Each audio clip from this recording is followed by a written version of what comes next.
Today, I want to welcome a new affiliate to the show.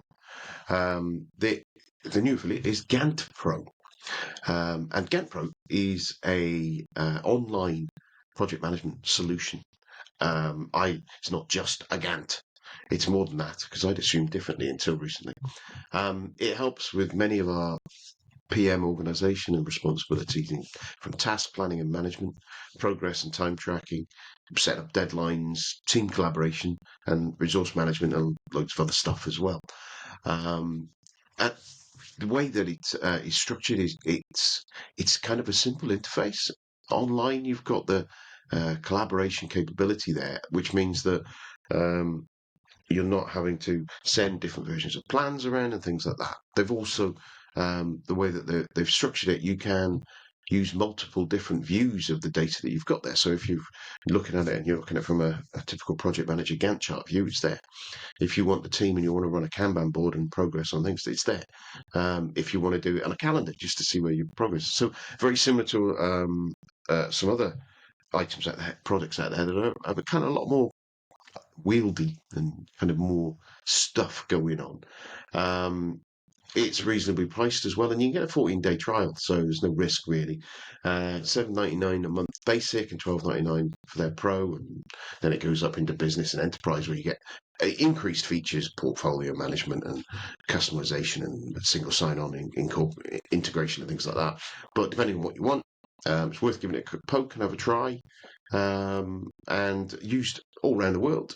So if you are interested in having a try at least, pop along to ganttpro.com. That's GANTTPRO.com/go/Nigel Creaser. Or if you're on the video, the QR code should be popping up anytime now. So yeah, welcome Gantt Pro. Thank you for your support, and everyone out there, give it a go. Cheers now. Bye. I forgot to mention, you can stay on to the end of the show, and there's a demo of Gantt Pro on there, so you can have a listen and watch that. If you're a listener, it may not make sense, might make sense. You might need to jump onto YouTube and have a look at it, or onto the Spotify video feed. Anyway, enjoy. I'll leave you alone now. Cheers now. Bye. That's great. So obviously, you're working with organizations trying to help them adopt these things, whether it's full organizations or whether you're working with teams to those, and obviously there's a balance to what we can do there. What do you see as the things, I suppose, things that when it's gone wrong, but that we're missing, or things that you would advise that what needs to be put in place? I can think of a couple of things in my mind around failure and acceptance of failure, but just what sort of things are key in order for an organization to be able to transform themselves to this kind of high alignment and high autonomy? Yeah, I think you already touched upon one thing, which is if there is a high level of autonomy and people are just starting out on higher levels of autonomy, there will be more mistakes. And it just also comes with innovation and trying to go faster. You'll make more mistakes. It's a fact of life. And it's a make or break moment to decide how are you going to deal with those failures, especially from a leader perspective. Are you going to be angry? Are you going to punish people? Are you going to blame? Or are you going to treat those incidents with curiosity and encouraging and coaching people to learn from their mistakes? Because if you're starting out as a small team and you're learning something new, it's scary. You're going to make mistakes, and you have to build up your confidence and skill to understand what mistakes you then no longer be making. It's like if you're if you're going to let your kids ride a bicycle, you can put them a helmet on, you can give them side wheels, you can even hold their middle, so you're sure they're not going to fall over. But they're also not going to learn how to ride a bicycle that way. You have to let them go and let them fall over 10 or 15 or even 30 times until they understand, like, oh, this is the thing I need to prevent. Let me just correct for it. So it's about building skill and building confidence is one part of it. And you can do lots of different things if you're a manager, is to create a culture of learning, a culture where failure is expected and safe, and also still stay aware of the areas where failure is just coming back and back and back. And obviously you then have to step in and course correct. But by default, you should be expecting more things going wrong, and it's difficult to be comfortable with that. The other part that immediately came to mind was, are you able to clarify decision rights and mandates? Because otherwise, if teams don't know exactly what their freedom of decisions, like the space of decision making that they are actually now able to do, if people don't know that, if it's not explicit, then you'll get into this dynamic where teams are unsure and they either not take action and they go ask for permission, or they take action and then the leader has to steps in and say, no, no, no, no, no. If for those types of things, I still want to be in the lead and I want you to consult me first. And a lot of times people try to solve that with RACI matrices. I don't know if you ever done that. And yeah, Hate them yeah, because you're accountable. It depends on what. yeah. Yeah, so you caught me on this one. Yeah, there's a whole chapter in my book where I butcher the method. And So accountable to someone for some delivery. Now that yeah, is all the way down an organisation, all the way up an organisation, across an organisation. yeah, So there is one person or one role that is accountable for the success of something. yeah. There are multiple people at different layers of it, and that's why I think it works as a right as, as a self-automating team. Managing team, really Hmm. useful. So you and me deciding what we're going to do. Right, I'm going to set up the Riverside call, so I'm accountable and responsible for doing that. Yeah, You're not. You're accountable and responsible for turning up and being an engaging guest. yeah, Tick. But then when it goes to beyond that, well, you're not accountable for making sure the marketing's done. uh-huh, I'm good. yeah, And I think that's the thing. It kind of um, you can use races to agree between a small group of people what you're doing. Once you mhm, get into a corporate situation or into project delivery, so it becomes nonsensical to me. And yeah. when I see them, I just sets my teeth on edge, and I always want to. Yeah, Sorry, it's like well, it's like a cover your behind game before the work even starts. yeah, Um, it's fault. It's their fault if it isn't Yeah, done. yeah. No, but I think that the job to be done of a racing matrix is still there. Like you still want to clarify roles and clarify decision rights, but I think the tool is just misused a lot. So in the book, I offer an alternative that is much simpler and much easier. But you still want, and so one of the success factors is role clarity and decision rights clarity. So you know what types of things are expected of a team, and you can make those agreements between the management layers and the teams. Like these are the things that now you're really responsible for, and we're not going to do that work, and we expect that works happen on your end. But also with that responsibility comes some decision rights, which also means that you also now have autonomy to decide or left or right or what types of tools to use, or it could be all sorts of things that you can free up the group from. So that's it's almost like a negotiation that you have to go through, and it's a handshake moment. And when you're starting out on that, you can slowly, gradually increase autonomy in the teams by opening up that space over time. Where it's like, well, actually, you're doing pretty well. Now I can actually maybe even make you P&L responsible for this area, because now I'm giving you financial transparency into what the costs are and what the upside is, and maybe giving you those financial metrics will make you even make smarter decisions. And then you can go further and further and further. So aligned autonomy means gradually finding out the level of capability, and growing that in the teams, and then removing the need for top-down management over time. Yeah, I can see. It's the things that I look at is that I think there's people who, um, when given like you're going to be all autonomous, those boundaries that you're talking about are so critical because Hmm. I've to others, and when we said, "Oh, we'll just get them to go on with that," I said, "Well, where's my boundary on that? What am I up to? Can I go and spend £100,000 on the company's credit card in order to make this happen?" Well, no, of course not. Well, okay, that's fine. So, Yeah. what's our boundaries? What are they? I don't care what they are. I like to know them Yep. so that I can then manage within those boundaries. And sometimes I've seen where in the project management area as well, where you have a project manager who isn't given full accountability for P&L, full Hmm. accountability for their project, and actually ends up they're just a paper pusher. Yep. And when you get that happening, it negates the value of the role Yeah. because they can't make decisions off their own bat, and they have to fill in 5 forms in triplicate. They Yep. can't then delegate that accountability to their team to say, right, yeah, just get on with it, come back. Right, this is where we're going. Come back to me when you're ready. I can Hmm. check it. But those, and that can be really frustrating. I like to be accountable for something and Yeah. be clear. And someone can say to me, right, Nigel, that's yours. It's yours to screw up, Yep. right? And if I screw it up, I screw up. But when you have things where, oh, you can do this bit, you can't do that bit, you can sit there and what's the point? You're not adding the value that you could have Hmm. add, and the same with your team. If you've got there saying, right, we've decided on this is the software, we've decided on this is the Yeah. tool, we've decided on this is the thing. Now there's some cultural overarching things in an organization like Spotify kind of thing. Yeah, it's got to be, it hasn't got to be to do with music, but primarily you'd think it's to do with music. But if someone came along and said, right, actually, we're going to do, I don't know, coin toss videos Yeah. as part of our tool to go into gambling, then that might be something that they allow them, a team to do. Yeah. Yeah. At least But as an experiment to validate yeah, if it's viable or not. Yeah. I think there is a fear out there, and a lot of project managers suspect that we've that innovation is, well, you've got to deliver to the time cost quality. That's what Hmm. you've got to do. So innovation is a distraction at best, Hmm. a cost and a delay at worst for your project. Yeah. So building it in that experimentation, you go, well, when am I going to get it done by? Hmm. Is where it's driven by, because we've still got to hit. We're still pushed to make a date, to make a budget, to make a scope.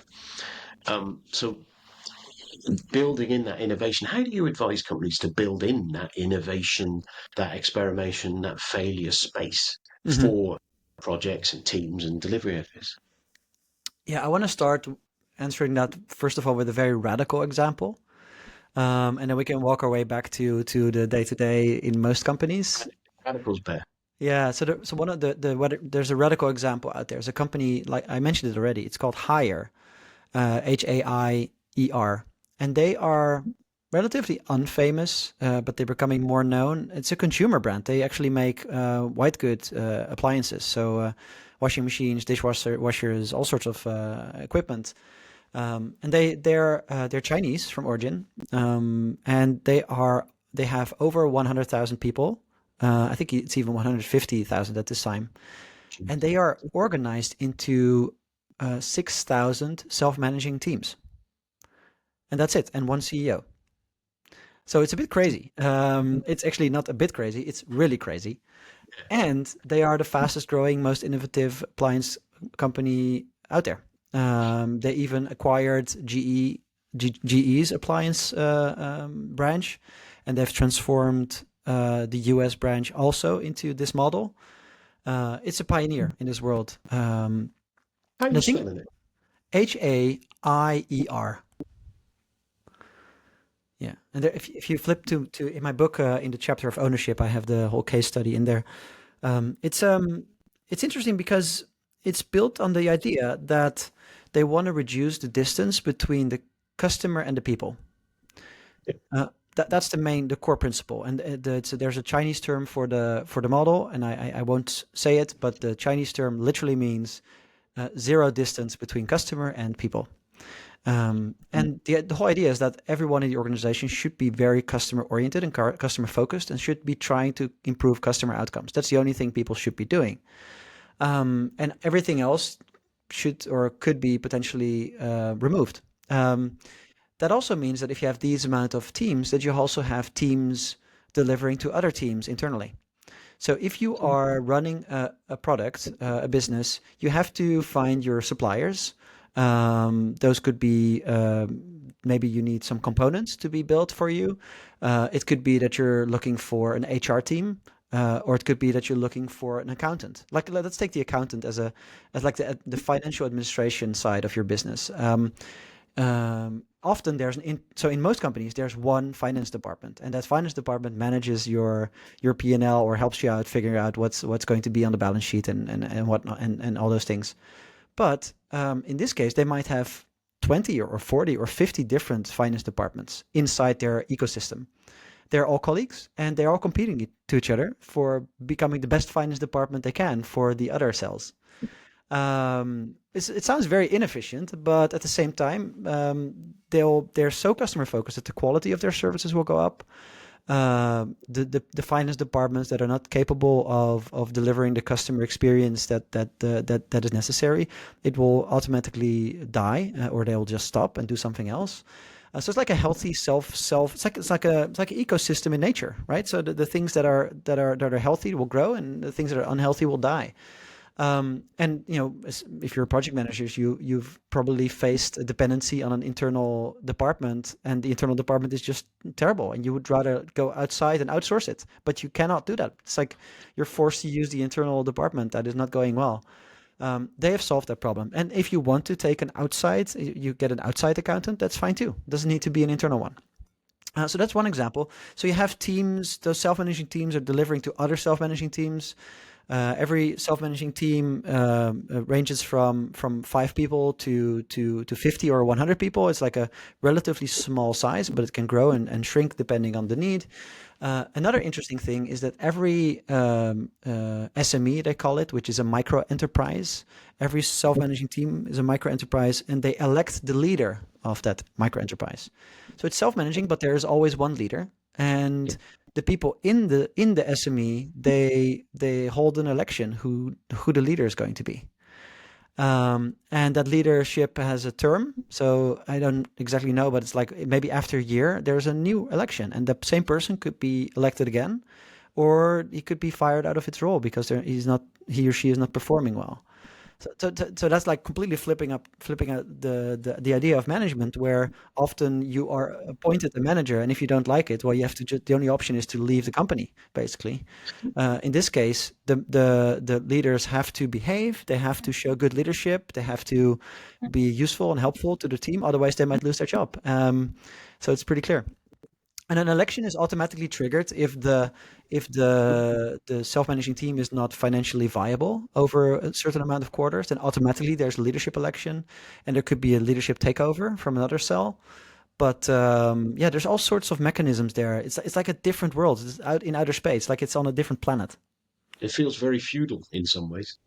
Hmm. Um, but again, that autonomy side of it is great in that scenario, isn't it? As that team where you've got that mission of what you're going to do in it, whether it's the end customer or whether it's to your immediate Yeah, customers, about you doing the best that you can. I think that scenario where I've seen where you're doing stuff because it is part of the corporate process that everyone says you must do that. yeah, And actually, in those scenarios, you're going, well, it's not adding value to our customer, therefore we're not doing it. Go yeah, jog on. It's yeah, kind of like a way and I can see where that can means that you remove garbage out of your deliveries. yeah. But it doesn't do it from a point of view where I've seen organisations where they've made a department lean. Mm-hmm. And the way they've made that department lean is to not do most of the stuff and get other people to do it instead, and go, Mm-hmm. well, you have to do it yourself, which isn't for me, what lean should be. Lean's about delivering a better service for less effort rather than Yeah, removing the service. But this sounds like this is if you didn't provide the service that you needed, they say you'd wither and die in that scenario. yeah, And it's really fascinating. It does make me itch a little bit on how you would do it as a corporate level to understand, well, how are we doing? And there's a yeah, lot of trust there, and you've obviously got to put those guardrails in and the yeah. boundaries in to stop people going too crazy. But it sounds like a fascinating approach. It does make me wonder with some of these organisations when they have these innovative approaches, how what the longevity of them are, because all of these things can work really well for a short period of time, Yeah. but will they sustain? But again, I don't know how Yeah. long this Well, organization's it's been a, there. it's an evolutionary process. This company has already transformed multiple times from a functional matrix to a Yeah, functional division to matrix organization to a country organization, and now this is their latest evolution of their model, which is pretty far out. But if we track it back to what other companies can do, like innovation, you started asking about innovation. Like to me, it's all about voting with your feet. yeah, So if you're able to create an environment where people can choose what projects they want to contribute to, that not only creates high levels of engagement and ownership, it also makes sure that projects that are not so valuable or people don't understand the value of they just won't happen. yeah. And one company who's doing it pretty well is Roche, the pharmaceutical company. they are a pretty traditional organization in terms of countries having certain, like every country has a CEO and their own management team and their functions, etc. Mostly in the go-to market part of their organization. But on the side, there's also like this experiment going on where they're inviting people to come up with ideas of what could be improved across for better patient outcomes. And there's like a marketplace where you can look at all the different business problems or patient problems that people are pitching here. And then you can say, well, I love that one, and I really am energized to work on that. And you can subscribe to that, and you can spend part of your time in a part-time virtual mission-based team. And you might be working with colleagues from all across the world, which kind of completely goes through the hierarchy and ignores the hierarchy for somewhat. And they tap into the network of knowledge and expertise.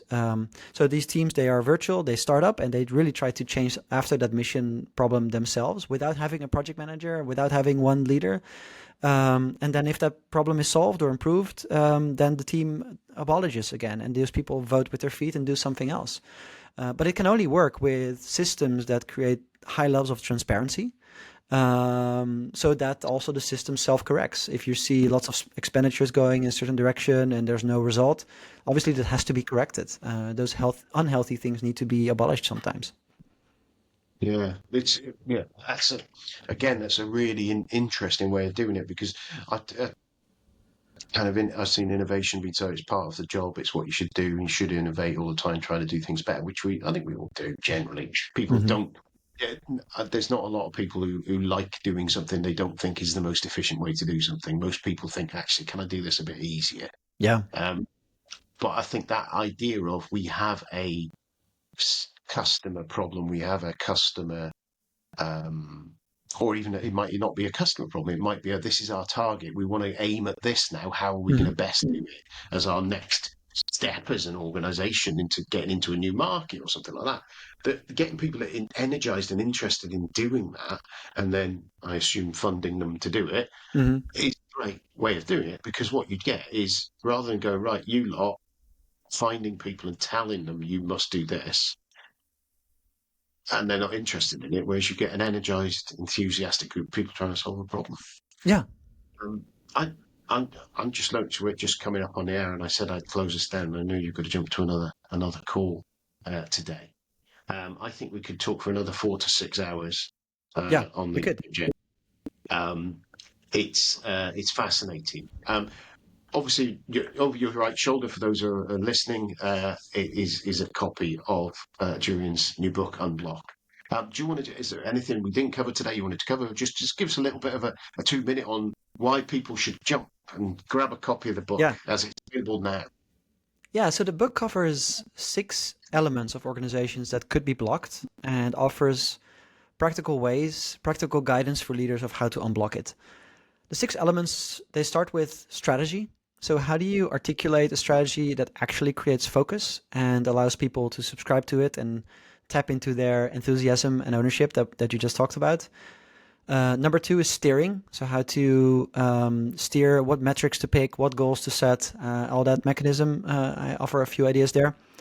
Decision making is a big part of this book. So how do you accelerate decision making? How do you get out of analysis paralysis? How do you get people into creating more momentum? Ownership, which is the higher example, is in there. How do you set decision rights in a way that is not as painful as a RACI matrix, and other ways to creating ownership? Then there's teamwork, which is all about building teams that have high levels of psychological safety and are able to collaborate well. And finally, all of it is supported by meetings, which is and meetings are often the least popular one to talk about. But the book offers some ideas about creating a rhythm of meetings, a cadence of meetings that actually drives the work forward. So it's supporting those outcomes. So yeah, if you're a leader with a certain ambition, or could even if you're a project manager, you have some appetite to try to run a project in a different way with high autonomy and high alignment, this book allows you to do that. It's not super theoretical; it's pretty practical, and you don't have to read it cover to cover. You can just jump from one chapter to the other. They're They're self-contained, and so yeah, whatever you currently feel is blocking your teams, you can jump to that and start trying to unblock it with the book. Brilliant. Like I say, thank you so much for coming on the show. It's been a fascinating conversation. I'm going to dig down into this. I'd like to think of ways to do that myself with a little bit of this autonomy, try and help some of the teams do that. Maybe look at how we can do it wider, because I think it is a powerful, the meetings thing again. Yeah, it's a bone of contention with most people, I find. Yep. If people want to get in touch with you, follow up more on the conversation, find out more about you, what's the best way for them to get in touch with you? Yeah, so I am very active on LinkedIn. So just type in my name there and follow me or connect with me. Or they can go to www.unblockbook.net, and then you'll find more about the book. It's also on Amazon. If you just type in Unblock book, you'll find it. Yeah, cool. I'll put links in the show notes for people to be able to jump onto those. Finally, thank you very much, Jurriaan, for coming on the show. It's a fascinating conversation. Just got a few, as ever, I've got a few notes on what I'm going to do, and I'm going to have a route around Hayer's website and have a look at a little bit of information on those guys as well. So that's going to be fantastic. So you have a brilliant rest of your day and enjoy that sunshine that you were talking about earlier. Thank you, Nigel. It was a lovely chat. Thank you for having me. No worries. Cheers.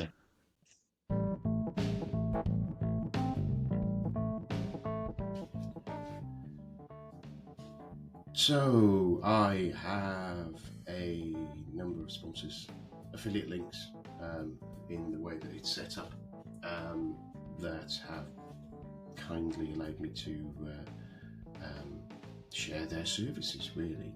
The first one is Mike Clayton, and Mike runs online PM courses, and it is a great resource for getting those fundamentals of project management trained, reasonably priced, and Mike presents it in an accessible and clear manner. You can check out some of his videos on his YouTube channel and kind of give you a view of where they are. But the code for that, if you go to nigelcreaser.com/online PM courses, all one word, lowercase, that'll redirect you to it. There's very different levels that you can buy. You can buy individual courses, you can buy pathways as well, if you like. And I get a kickback off those. Mike kindly shares me that. So if you do jump on and use it, I hope you find it really useful. I think he has money back guarantees and things like that as well. So there's very limited risk on that. So jump on that, and that again, it's nigelcreaser.com/online PM courses, and enjoy. Well, it's goodbye from me, Nigel Creaser, and it's goodbye from him, the Sunday Lunch PM.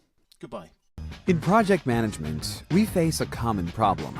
The plan differs from reality. It leads to undesirable consequences, such as failure to deliver a project on time, financial loss, loss of customer and management trust, and many others. Why does it happen? The reasons may be different, but the most common among them are mistakes during the planning phase, uncoordinated teamwork, lack of information on the project progress.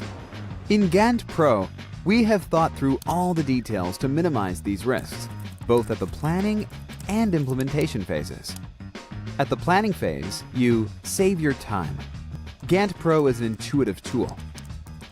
In 10 minutes, you and your team will manage projects skillfully. Create a detailed and visual plan that answers what and when questions at any stage of your project. Minimize the risks of overdue tasks. Cut expenses by assigning resources like budget, time, and labor cost. You'll take into account all the constraints in advance. Planning is our strength, but we also made Gantt Pro an ideal tool to use at the implementation phase. At the implementation phase, you invite your team in the already created project and start working without any delay and confusion. Spend less time on meetings and discussions. Avoid overdue tasks and expectations. Everyone receives notifications about the workflow and gets other means for organized teamwork. evenly distribute workload, and avoid employees' over-allocation. Get information on possible risks in advance and remove them timely. Have at-hand information on the project progress, keep track of its high-level status, and even project portfolios.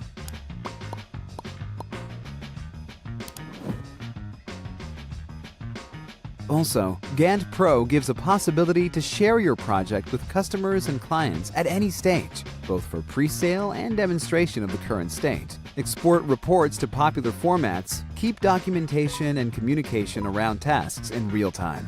With Gantt Pro, you always know when a project ends, how many resources are needed, who is working on what, and identify risks of overdue tasks at early stages. Plan with Gantt Pro, professionally and easily.